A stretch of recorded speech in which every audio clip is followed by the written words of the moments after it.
Hey you guys, it's your girl Glam, and this is first, hopefully I've recorded these in order, but this is probably going to be my first of a series I call Glam, Fix My.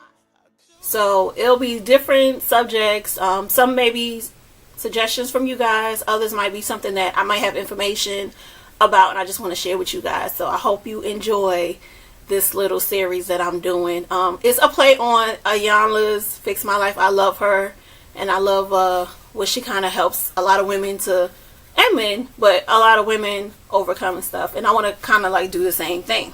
So today, as the title says, today's subject is Glam, Fix My Brokenness.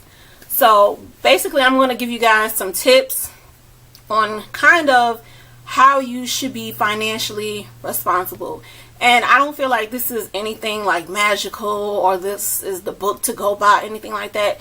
This is just me sharing with you guys something that I feel like we did not get a chance to learn like in school. I think it's important that they should add courses that basically help young people learn how to manage their money and just a jump start into what the real world is going to be like. So we have to kind of rely on our parents, and sometimes our parents don't know, that information as well, so they can't really educate us, and we can't sit there and make excuses for why we're not going to be responsible with our coins. So here's some tips and tricks and some things like I've used personally that have helped me. So I tried to kind of write notes, but this stuff might not be in order, so if you have to tweak it to work for you, then by all means, if you grab one thing out of this and use it, if you grab all these things and use it, it's great. Leave comments below. Let me know how this works for you, how you feel about it. Tell me about your budget. If you do a video on yours or how you deal with finances and stuff like that, just let me know, and I'll try to check it out as well.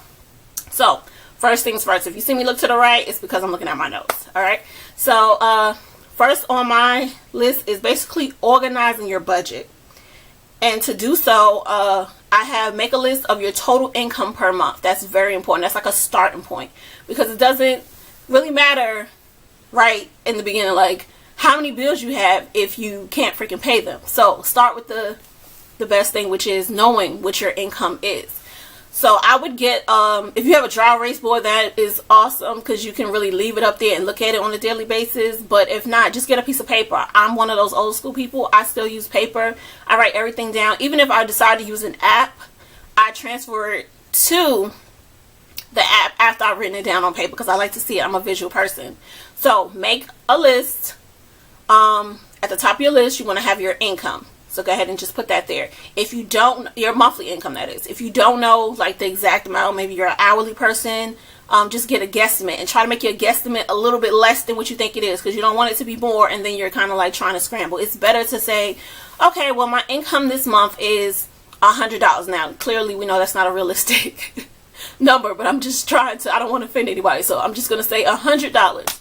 So if you know it's $100 guaranteed every single month, then go with that. If you feel like sometimes it's 150, sometimes it's 75, then find a happy medium to that. Okay, next you want to make a list of your monthly bills. So on the side, just write down all your monthly bills. This will be different for everybody. So for example, you'll have like a gas bill if you run gas, you'll have electric bill if you have electric, you have rent if you have an apartment, you have mortgage if you have a house, things like that. Everything that is repetitive monthly, on a monthly basis, that you have to pay someone, put that on your list. Don't count anything like food, entertainment, and gas. That's not what that's going to be for. We're going to get to that though. So just make it like the mandated bills that you have to pay every single month. Okay, that includes credit card payments as well.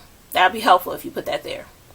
But you don't. If you don't want to put it on that list, you can put it on the other list that we're going to talk about in a second. Okay, so the next one is make a list of your monthly expenses. This is where we're going to talk about the gas, food, and entertainment. That's going to be a separate list because you kind of have to tweak that list based on the bills, because I hate to say it, you might want to eat at Cheesecake Factory every day, but if that gas bill and that electric bill and that rent is due, you're not going to be able to go ahead and do that. So you have to prioritize, and I think that's what the major thing is. A lot of people are spending on the stuff that's not top tier important, And that's where we're falling short. And I'm talking about all of us. I'm not going to just speak for everybody else. I'm going to talk about me as well. I've done it too. So this is where we all come together and try to fix the situation. So go ahead and put what you feel like you spend on gas per month, what you spend on food, and then entertainment. Entertainment includes eating out. Entertainment includes any excess stuff like shopping, that kind of stuff. Whatever you do that's not able to be put in those other categories. Okay, the next step is find the dates to when your monthly bills are due. So right where you have all of your bills that you have to pay on a monthly basis, put next to it the date. Now I understand that the dates can kind of range each month. Sometimes it's not always going to be set. Like your car payment may be set on a particular day every single month. Your rent is set on a particular day or time frame every month. But your electric or gas bill or something like that may not come on the same day. So try to guesstimate a day, like the roundabout day, like it usually comes somewhere between the 16th and 19th.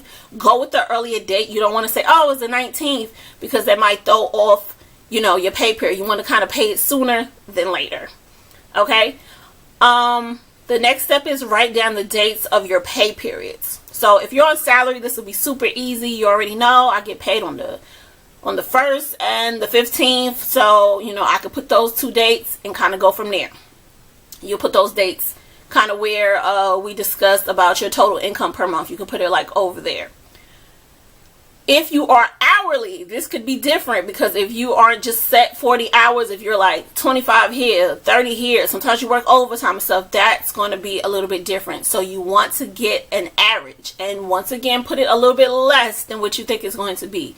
Always try to go a little bit less, because it's better for your check to be more and then you have a little bit more money to play with, than for you to say, oh, okay, yeah, I know my check is about to be $1,000 this month, and then your check ends up being $625, and then you gotta scramble. So always try to go under.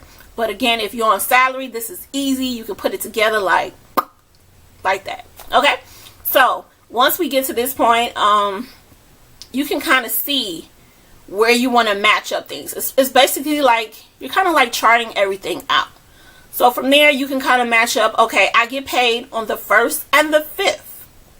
I mean, the 1st and the 15th. So between the 1st and the 14th, you would use whatever money that's in that to pay the bills that coincide with that. And this way you can plan in advance and know how much money you should have left over to then deal with the gas, food, and entertainment expenses. I know it sounds like a lot. You probably think to yourself, wow, I don't want to kind of like micromanage everything. But if you really want to be responsible about things, then I promise you that is the best way to kind of map it out. Not only that, it allows you to know if you're spending beyond your means. I found myself at one point in time just spending, and everything was getting paid just fine. But I sat back one day when I did this budget, and I realized that I was spending a whole lot in a particular category. And it kind of made me feel some type of way, because I'm just like, I really am being real frivolous about that. So, it helped me kind of budget things out and get in order of priorities and stuff. And then I was able to set aside money for savings. Now, I did not mention the savings aspect because I don't really want to be the person to tell you what to do with your money, meaning you have to put it in saves and stuff like that. I think it's very responsible to have a stash of money put to the side, because there are emergencies. Sometimes you don't necessarily want to use that credit card, or you don't have a credit card to use, so you kind of want to have something put aside. So I do personally suggest to do a credit card. The way my checking account is set up, every time I swipe my debit card, money gets put into my savings account. So even when I don't physically have the money to put in there, meaning I don't have like a large sum to put in there, every time I swipe, it's money going in there. So at least I feel like I'm putting something into the cause. So if you want to look into your financial institution to see if one of those options are available, that is something you should do, and it's free. If you do that option, your savings account is definitely going to be free. I know that I believe Bank of America does it. I know for a fact Wells Fargo does it. Yeah, so check that out. Also, within this mapping out your financial stuff, you just want to make sure that you kind of plan in advance. So what I end up doing is I'll get an easy breezy Sunday. I'll lay in bed while I'm watching TV or watching YouTube or something like that. I'll go ahead and map out 3 months. What 3 months allows me to do, and that's my minimum, 3 months of planning out this list that I just told you guys to use. You can kind of know, okay, I have this money left over to play with. So you can kind of plan in advance for vacations. You can plan in advance if you want to pay off a bill, you know, before it's due. Also, it helps you if you are an hourly employee and you know the next month that you're going to have less bills. Meaning like one of your bills is probably going to be low because the seasons are changing, so you're not using that much gas. That little extra money can go into your entertainment, you know, or you can take that money and put into the savings account.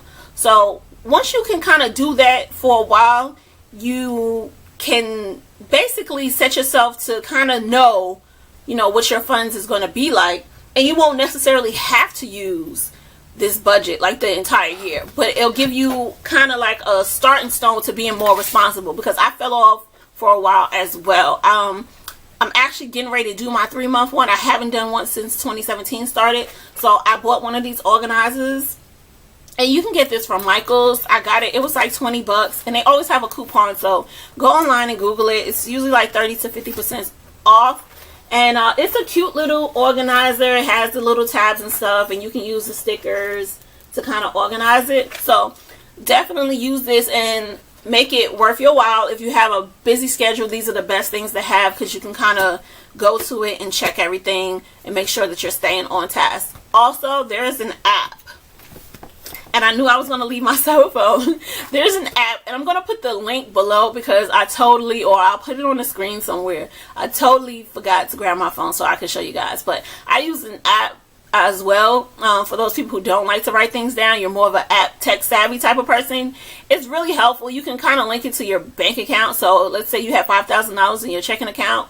You do your starting balance at $5,000, and then every time you're making a transaction or something like that, you can put it inside the app and it'll subtract it, and you'll always know exactly what your money is. They'll put a little chart together for you, and it'll help you put your expenses in order and just kind of keep you on track as well. So if you're not a visual person and want to write things down, then you can definitely use the app. The app does everything for you, just like how I mapped everything out on paper. So I'm not being sponsored by them. I just love this app. They have a free version, and then also it's a paid version. The paid version is like, I believe, under $5, and it's helpful, and it just gives you a little bit more access to the app. So I would advise getting it, the paid version. It's real inexpensive, and the features are well worth it. So that's basically it. I don't want to make this video super long, but I think for the beginning of the year, it's important to stay on track with a lot of things. And if you start early within the year, then the rest of your year will be really smooth. And we just want to be more responsible people. And of course, we're going to have times where we blow a little bit. We, you know, splurge a little bit on some things and do a little shopping, take a little trips that might not be in the budget. And that's perfectly okay. You want to live a little bit as well, but you also want to make sure that your finances are in order. And staying with this whole little finance thing, I am going to do a video on credit. Now, I'm nobody's expert, but I definitely want to give you guys my experience dealing with credit, because I feel like a lot of people are in my situation. I have a circle of girlfriends, and we talk about credit. Like the last 6 months, we have been talking about credit, and it's been so awesome to have that outlet to talk to people. And I've assisted in helping give some information to some people that was helpful, and you know, their credit score is kind of like going up as well as mine is going up. My FICO score is going up. Mama's looking good in these streets, you know what I'm saying? So I got to do a little bit better, but I'm on the path to getting to great numbers, and I'm excited about that. So I want to share that with you guys, and hopefully you can use it if you're in the same situation that I am. So we'll talk about that in the next video. I hope you guys enjoyed this video. I enjoyed sharing with you guys. And below, leave any suggestions or comments. If you want to email me, I'll leave my email below, as well as all my social media contact. Thank you so much for watching, and I'll see you guys in the next video. Bye.